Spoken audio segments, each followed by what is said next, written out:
Hey, I'm answering question number 10 about the themes of the hate you give. The question said, what are the important themes of the hate you give?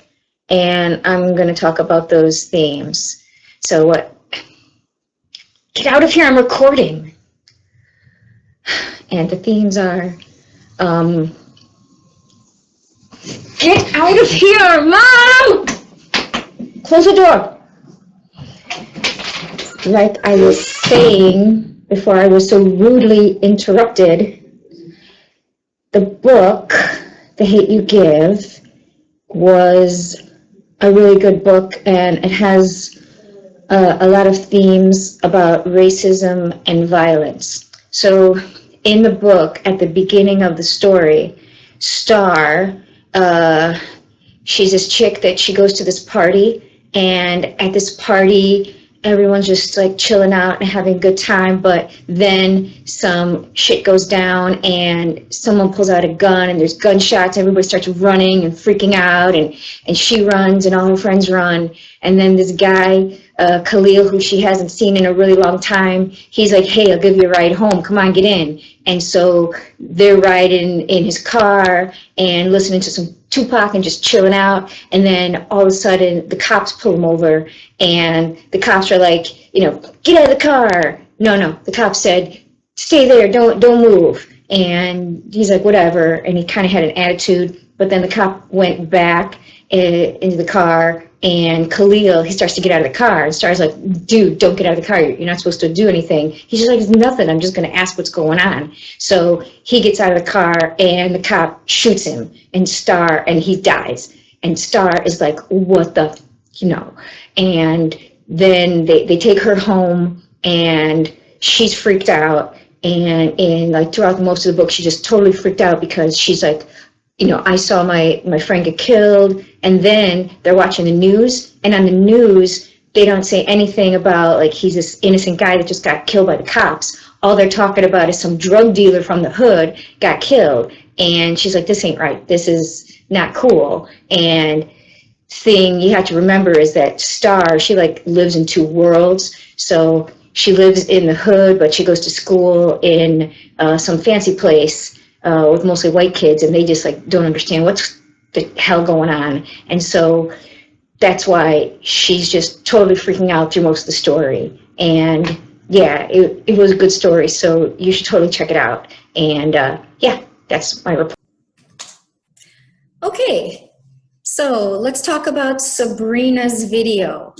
A little bit better than Susie, but still probably not an example that you would want to follow. So let me share my screen with you again, and let's take a look at her rubric.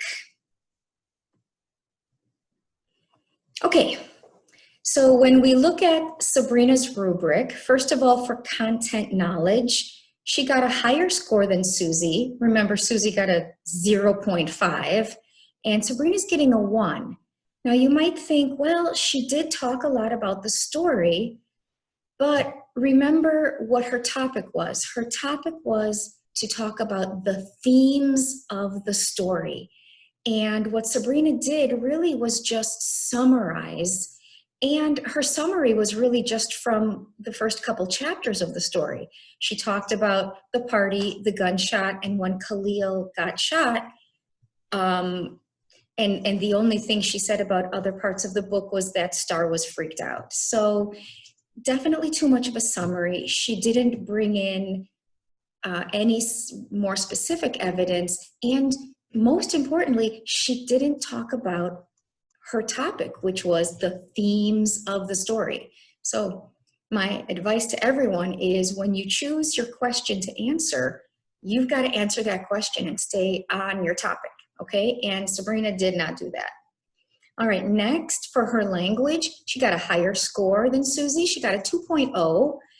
The big problem here was really just the appropriateness of her language. She had a few swear words in there, and she was, in terms of her cohesion, which means telling a clear story with a clear beginning, middle, and end.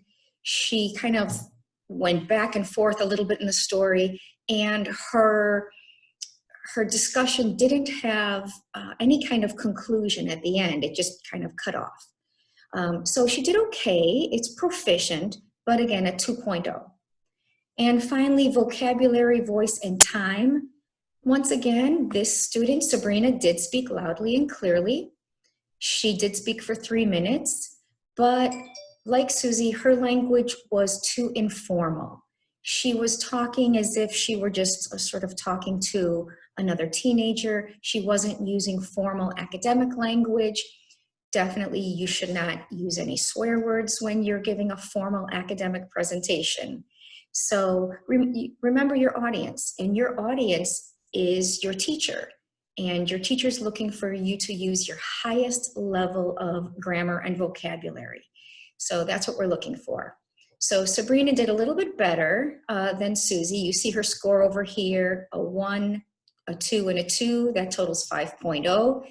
It's divided by 3 because you can see there are 1, 2, 3 different categories, but still her score is just a 1.6, which is still a D.